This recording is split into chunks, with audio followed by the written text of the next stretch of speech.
06 706 32 32, 06 706 32 32, tel est le numéro par lequel vous pouvez nous joindre pour participer à l'émission.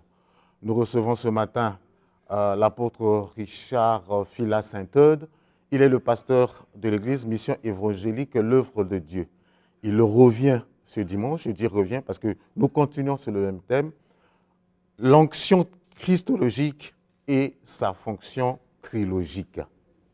Dimanche dernier, Sarah Samouni était là et suivons ses notes de reportage. Et sa fonction trilogique, c'est l'onction du Christ qui se manifeste sous ces trois formes. L'apôtre Richard Fila Saint-Eudes nous en parlait lors de son passage à l'émission du Peuple Studio 210. De Christ animer les prophètes.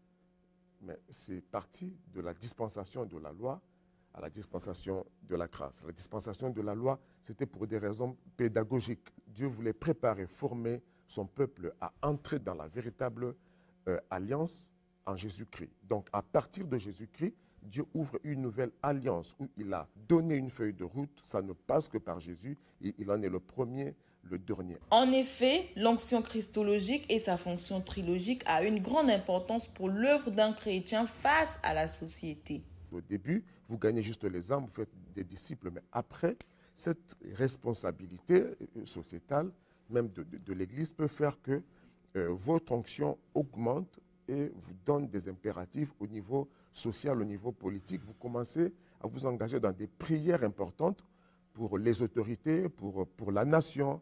Vous commencez à porter le fardeau du pays, à recevoir des messages pour la nation, à conseiller des cadres et à organiser des activités qui touchent la nation. Dieu choisit les hommes qualifiés pour les oindre de son esprit. Il n'utilise pas les hommes de la même manière et non plus au même moment. Apôtre, bonjour. Bonjour. Apôtre, quand nous suivons ce résumé, nous avons comme l'impression que l'onction augmente avec la responsabilité. Sinon l'inverse. La responsabilité peut aussi augmenter avec l'onction. Plus vous prenez conscience de votre mandat, plus vous découvrez l'étendue de votre autorité. Au début, vous pouvez vous limiter aux 4 murs de l'Église. Et plus l'onction, appelons ça l'onction, augmente, plus vous comprenez que cette onction ne peut pas être contenue juste dans les 4 murs. Ça doit toucher l'environnement, la cité.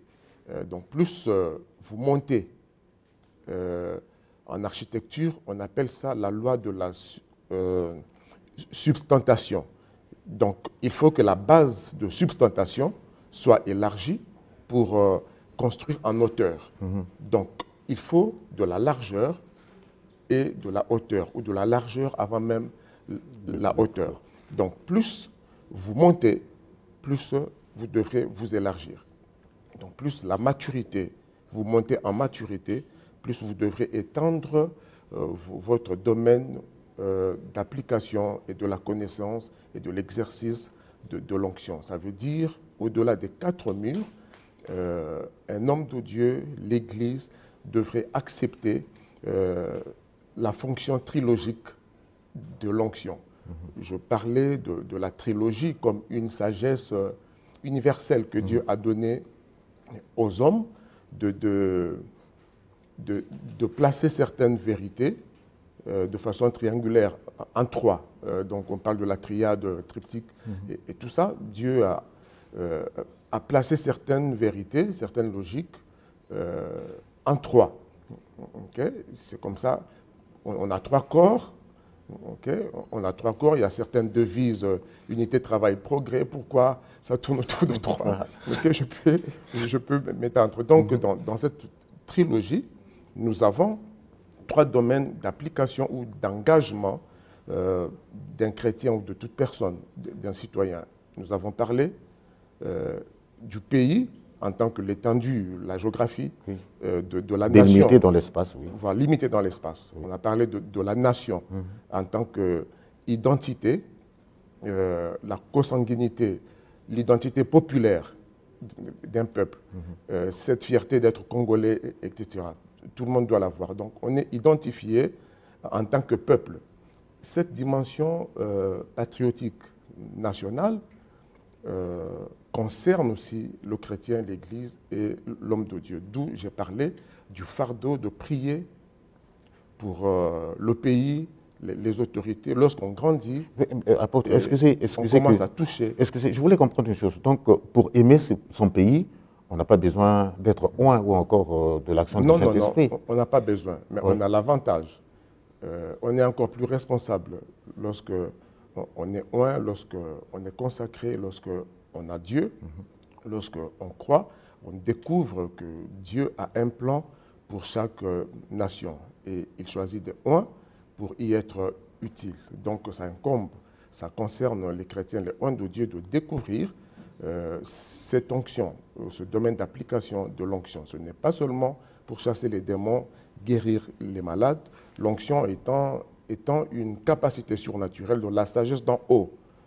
C'est aussi une onction. Dieu peut vous oindre de sagesse comme David, Salomon, Joseph et autres. Et ce n'est pas seulement pour guérir le corps, c'est une onction sociétale, une onction qui peut aider à gouverner, à élaborer, à proposer des pistes de solutions, des principes de gouvernement. Il y a une onction royale, on appelle ça aussi. Ah d'accord, mais de nos jours, je vois que ce qui est beaucoup plus mis en avant, c'est les délivrances, c'est les guérisons, c'est des miracles en ce genre, mais la sagesse, la maturité n'est pas très enseignée, pasteur. Oui, justement, c'est pourquoi c'est un appel ou un rappel à l'ordre. On devrait aspirer à ce niveau de maturité qui amène l'Église non seulement à prier pour les autorités, pour la nation, pour le peuple, et à s'impliquer au niveau pays. Il y a l'engagement écologique. Excusez-nous, nous avons un téléspectateur. Bonjour. Bonjour. Vous êtes en direct de Télé Congo, Studio 210. Bonjour. Bonjour. Oui, on vous écoute. Bonjour. Bonjour. Vous êtes en direct de Télé Congo. Oui, bien sûr, je vous écoute. Oui, j'ai un souci. Oui, allez-y. Oui, je comprends. Je dis j'ai un souci. On vous écoute, monsieur. Oui, mon souci, c'est que tout à l'heure, en fait, quand je reviens dans le livre de Genèse, Dieu dit qu'il a... Moi, je suis en train de parler, s'il vous plaît. C'est mon temps qui passe. Monsieur, on vous écoute. Oui, je dis mon souci. Je reviens dans le livre de Genèse. Quand Dieu crée tout, quand Dieu crée tout,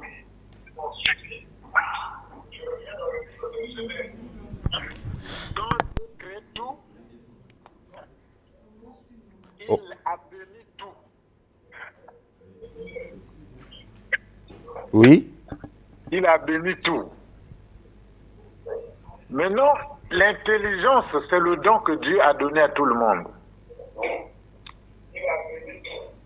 Et puis, quand quelqu'un dit que lui, il est capable de bénir un ami, un collègue, un frère, de cette onction qui pourrait lui faire des avantages dans ce qu'il va faire comme pouvoir, exercer comme pouvoir dans le monde, a-t-il vraiment raison entre lui et Dieu, qui finalement donne? Merci. Pasteur.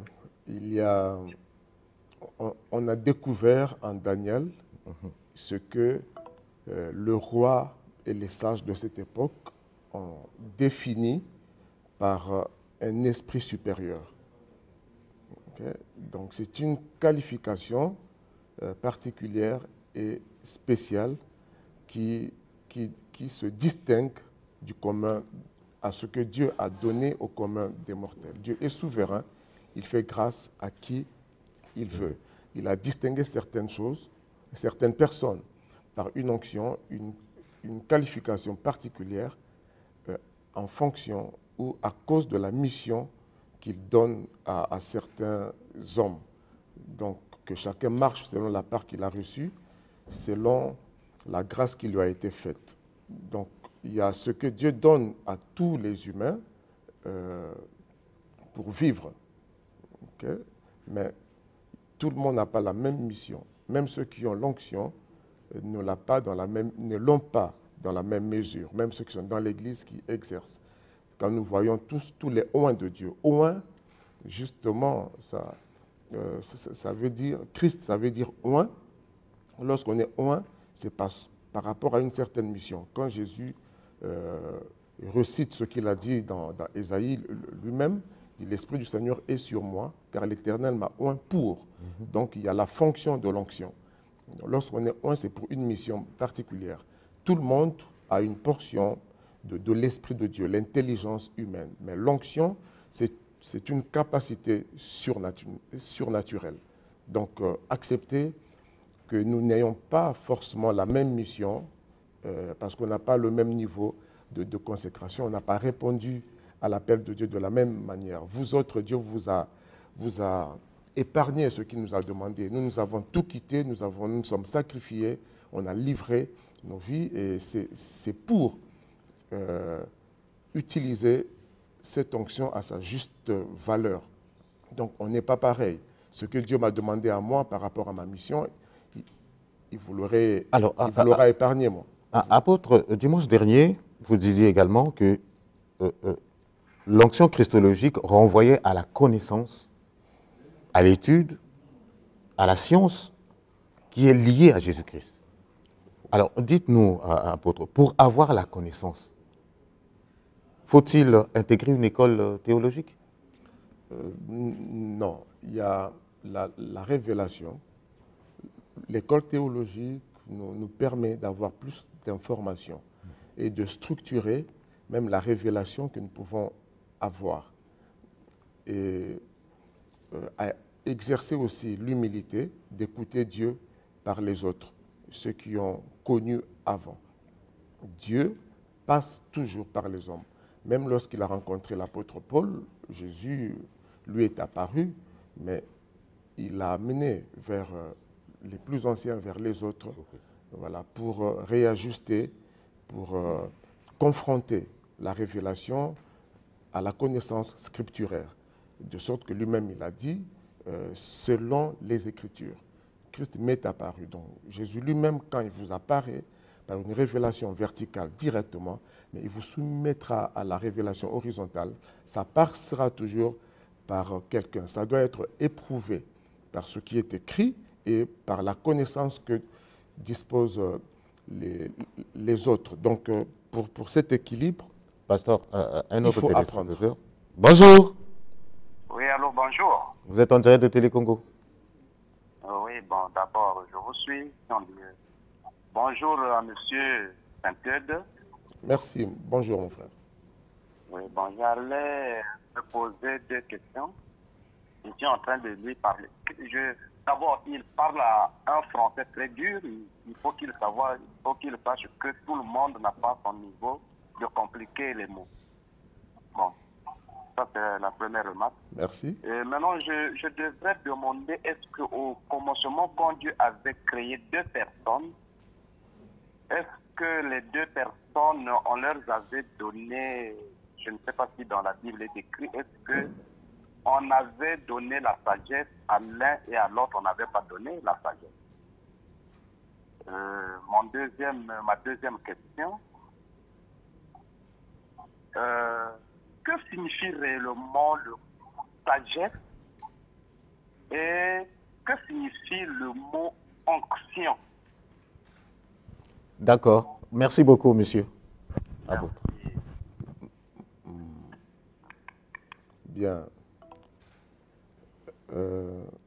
L'onction, je l'ai répété, c'est une capacité, toute capacité surnaturelle que Dieu donne.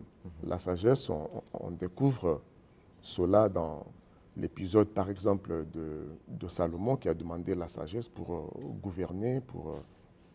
La sagesse, c'est l'utilisation de la connaissance en vue de régler des problèmes fraternelle ou communautaire, voilà, interpersonnelle. Simplement cela. Je ne sais pas, il avait une autre préoccupation. Non, je voulais renchérir, il a parlé, Adam et Ève, ils avaient quand même une grande responsabilité que de gérer la terre. Est-ce que Dieu ne les avait pas oints d'une certaine intelligence, d'une certaine sagesse? Oui, il a parlé de la sagesse. Il y a ce que Dieu donne à tout le monde. Il y a la sagesse basique que Dieu a donnée à tout le monde. Ici, lorsque la Bible parle de la sagesse d'en haut, de la sagesse d'en haut, au-delà de ce que Dieu a donné à tout homme, il y a cette onction, cette capacité surnaturelle comme Salomon l'avait. Donc les hommes étaient arrivés à bout de solutions.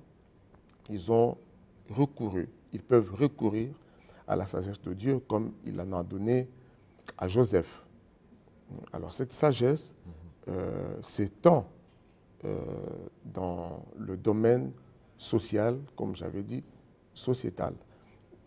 Donc une sagesse économique même, qui est sortie de la bouche de Joseph. Revenons sur ce domaine de la connaissance.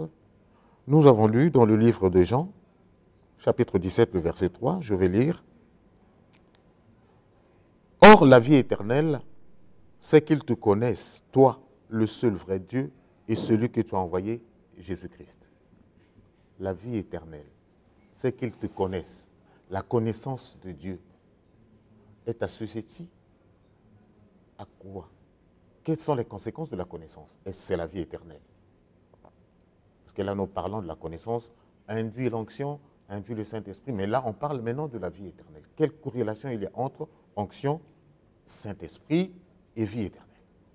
Oui, parce que on ne peut pas connaître la vérité sans l'Esprit de Dieu. Okay?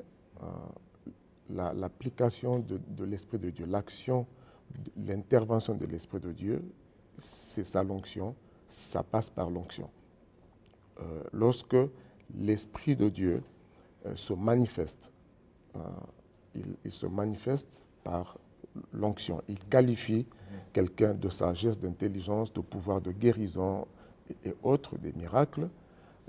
Cet exercice-là, cette capacité-là, c'est ce qu'on appelle aussi l'onction. Au niveau même de la connaissance, c'est pourquoi il ne faut pas seulement se limiter à la connaissance dogmatique même de Christ. On peut connaître le nom de Jésus, on peut appliquer la gematria et tout ça, connaître l'étymologie du nom de Jésus. Tout ça, ça peut être dogmatique. Mais la révélation de qui est Christ, sa divinité, etc., c'est ce qui est plus important. On doit passer de la connaissance juste dogmatique à la connaissance révélée, parce que les informations ne transforment pas. Il faut passer de l'information à la transformation. C'est la révélation de la personne de Christ. Qui est-il? Essentiellement, comme j'avais dit, sa connaissance profonde, ontologique. On va encore dire, c'est un mot fort, ça veut dire dans son essence. Vous reconnaissez que quand je dis un mot soutenu, j'explique, n'est-ce pas? Oui, alors. Voilà, donc. Tout le monde n'a pas le même niveau. Oui, exactement. Donc l'onction apporte la connaissance, mais avec révélation. Si il n'y a pas l'intervention de l'Esprit de Dieu, vous allez vous limiter à la connaissance scripturaire, théologique. Ça va vous remplir la tête, la connaissance enfle. Donc, et quel rapport ça avec la vie éternelle? La vie éternelle, c'est lorsque cette connaissance vous révèle qui est la vie, donc Jésus-Christ. Il faut que, pour avoir la vie éternelle, il faut que la connaissance des Écritures, la connaissance de l'Ancien Testament même, vous révèle, comme nous avons cité de Pierre 1, que l'Esprit de Christ parlait déjà par les prophètes de l'Ancien Testament. Donc, c'est la christologie, la christologie dans l'Ancien Testament. Voilà. lorsque nous lisons Ésaïe et David, tous les prophètes, Pierre dit que ces prophètes ont prophétisé par l'Esprit de Christ qui était en eux. Donc il a commencé là-bas. Christ a commencé à se lever là-bas, à se révéler. 1 Pierre 1, 10 à 12, on nous montre que ces prophètes ont prophétisé par l'Esprit de Christ. Donc il a commencé dans l'Ancien Testament et il s'est révélé dans le Nouveau Testament. Donc on peut avoir lu les Écritures, avoir des informations sur Jésus, sur Dieu, mais sans avoir la révélation qui transforme et qui sauve. Donc la vie éternelle, la Bible dit, Jésus l'a dit, c'est que vous connaissez celui qui l'a envoyé, donc Christ. Et 1 Jean chapitre 5, verset 20, confirme que vous avez la vie en Christ, lui qui est la vie éternelle. Vous êtes dans le véritable, parce que vous avez Christ, et comme vous êtes dans le véritable en Christ, c'est lui qui est la vie éternelle. Donc on lie la connaissance de Christ à la vie éternelle. Ici même, je ne parle pas de la connaissance dogmatique, mais une connaissance empirique. Ça veut dire expérimentale. Vous expérimentez Christ. Au-delà des informations, vous avez l'expérience, la connaissance communielle, fusionnelle avec Christ. Et ça, c'est l'Esprit, le Saint-Esprit qui apporte cela. Donc c'est une connaissance yada, une connaissance empirique, expérimentale. C'est ça qui vous donne la vie éternelle. Quand quelqu'un est en Christ, il est devenu un avec lui, il passe de l'information à la transformation. C'est là que les choses anciennes deviennent nouvelles. Et là, on voit que la personne a reçu la vie éternelle. Mais si vous n'avez que les informations, vraiment, le temps est sans révélation, vous ne connaissez pas la encore. télé, c'est le temps. Chers amis, si vous avez des préoccupations, nous voyons là, le téléphone ne fait que sonner. L'apôtre va donner son numéro et puis vous allez continuer à discuter avec lui. Apôtre. 06 903 51 14. Que Dieu vous bénisse. Merci beaucoup, apôtre, d'être passé. Chers amis, Studio 210 continue.